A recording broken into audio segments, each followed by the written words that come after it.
डोली में बैठ करके यात्रा करना ये मैं गलत समझता था पहले, लेकिन जब मैंने गिरनार की यात्रा की तो मेरे साथ कुछ घटित घटा। एक व्यक्ति डोली पे बैठ के जा रहे थे, बहुत थोड़े हैवी थे, 4 लोग उसको ले जा रहे थे। मैं लौट रहा था, डोली वाला सुस्ता रहा था। मैंने उन महानुभाव से कहा, अरे भाई, मरने के बाद लोग 4 लोगों पे जाते हैं, तुम जिंदा में जा रहे हो। और मैं बहुत थक चुका था, इतना थक गया था कि पैरों में ताकत नहीं रही थी। हमने कि जब मैं खाली अपने आप में वंदना करने गया तब मुझे इतनी थकान हो रही, इन बेचारों का क्या होता होगा जो इतनी भजन लेके चल रहे। नहीं करते तो अच्छा था। डोली वालों ने मेरे पैर पकड़ लिए, बोलो बापू, गुजरात में बापू बोलते महाराज, बापू हमने आपका क्या बिगाड़ा जो आप मेरे पेट में लात मार रहे? आपने हमारे बच्चे हैं, पत्नी हैं, आपने क्या ऐसा, क्यों आप भक्त को कह रहे हैं? अरे मैंने कहा भैया मैं तो तेरी पे दया कर रहा हूं। उन्होंने कहा नहीं, ये दया नहीं है, ये हमारा बहुत बड़ा विपरीत भाव है। आप तो ये कहिए कि कोई भी यात्री पैदल यात्रा करे ही नहीं, सब डोली से करे। ये बोलिए परोपकार है आपके, हमारे सब बाल बच्चे पर।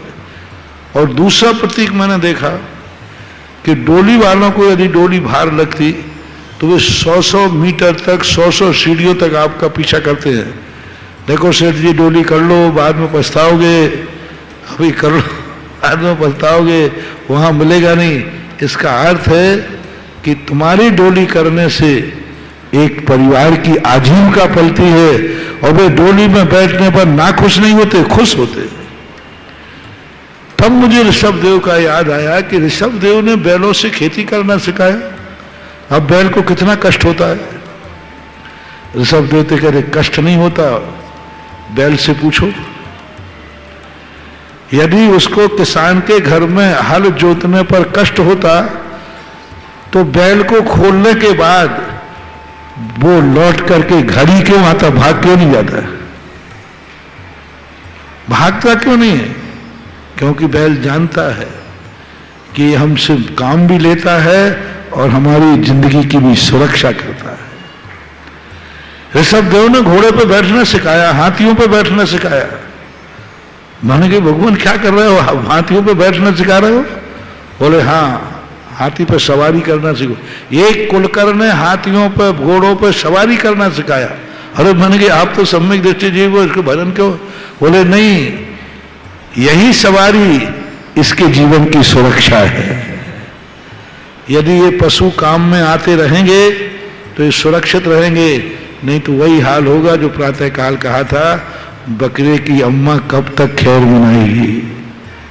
मैं तो कहता हूं कि हर व्यक्ति को सबसे ज्यादा हत्यारे हैं बूचड़खानों के, सबसे ज्यादा हत्यारे हैं बैलों के, वो जो खेती ट्रैक्टरों से करते हैं। ट्रैक्टरों से खेती करना पशुओं की हत्या है। सारे बैल काम नहीं आ रहे। पहले बैल काम आते थे, अब बैल ट्रैक्टरों से खेती करने लगे, बैल कटने लगे। पूज्य गुरुदेव ने विदिशा के अंदर बैलगाड़ियां बंटवाई, बैलों को बचाओ, तरीका एक ही है। बैल काम में आएगा तो जिंदा रहेगा। तुम्हें कहना नहीं बैलों को कष्ट होता है ट्रैक्टर से, कष्ट नहीं होता, वो कटता है। जो बैलों को किसान मारता है वो पिटाई ऐसे ही है जैसे बेटा कभी उद्दंडता करता है तो बाप भी तो मारता है। बाप बेटे को जोर से मारता है, डंडे भी मार देता है, लेकिन बाप कसाई तो नहीं। किसान जब बैल उद्दंडता करता है तो डंडे से मार देता है, वो कसाई नहीं है, वो पिता के समान। बैलों को जो किसान मारता है वो पिता के समान, जैसे बेटे को पिता मारता है। राजा अपराधी को मारता है, न्यायाधीश अपराधी को दंडित करता है। न्यायाधीश कहते हैं दंड में इसको कोड़े लगाओ,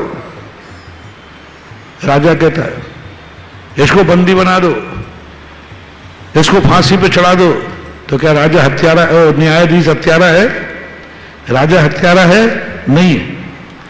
इसी प्रकार उद्दंड बैल जब गड़बड़ करता है तो किसान उसको डंडे से मारता है, वो हत्यारा नहीं है, वो न्यायाधीश है, वो पिता का रूप है। प्यार भी कितना करता है किसान, प्यार भी कितना करता है। बैल को अपने हाथ से भोजन खिलाता है, उसको व्यवस्थित करता है, सुरक्षित करता है।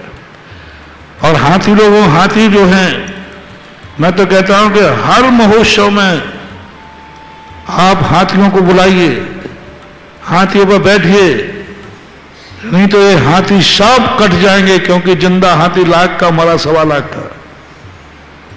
हाथियों को बुलाइए, नियम से बुलाइए, हाथी जिंदा रहेंगे। नहीं तो कोई हाथी को कौन जिंदा रहेगा, काम में आएगा नहीं तो कौन उसको खिलाएगा, सब मार डालेंगे।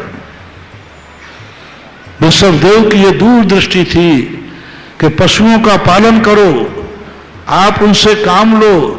तो पशुओं के से भार करने की बात नहीं थी, पशुओं की सुरक्षा का यही तरीका है, यही तरीका है। लोग कहते हैं हाथी पे बहुत वजन पड़ता है, वो परेशान होता है। तो मैंने हाथी से भी पूछ लिया, हाथी वाले से भी पूछ लिया। मैंने एक बार एक रथ चल रहा था तो घाटी आ गई, तो मैं खड़ा हुआ, मैंने कहा नहीं हाथी को कष्ट होगा, कुछ सवारी उतार लो। तो महावत क्या कहता, महाराज जी कुछ जरूरत नहीं उतारने की, आप तो 2-5 हजार रुपया मुझे दिलवा दो बस। मैंने कहा भाई तुम्हें क्यों दिलवाऊं, हाथी को बोले सो कोई